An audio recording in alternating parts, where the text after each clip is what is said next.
જય ગૌ માતા, જય ભોળાનાથ મિત્રો। આ ગૌ માતા વૃદ્ધ અવસ્થામાં દબાણના કારણે બેસી ગયા હતા, જેથી કરીને આપણે ગૌશાળામાં લાવી અને વધુ સારવાર આપવામાં આવી છે અને શક્તિની બોટલ ચડાવવામાં આવી છે, જેથી કરીને ગૌ માતાને થોડીક રાહત થાય અને થોડીક શક્તિ મળે।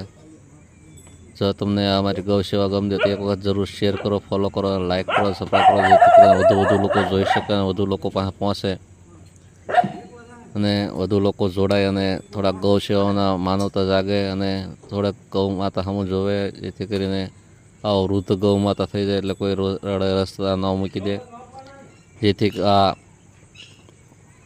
કરીને કોઈ આવા વૃદ્ધ ગૌ માતા થાય એટલે રસ્તે રસ્તે તાંબુ ન મૂકે અને ખોટા હેરાન ન થાય। જે આપણને દૂધ કાંઈને મોટા કર્યા છે એને આપણે રસ્તે ખરતા ન મુકાય।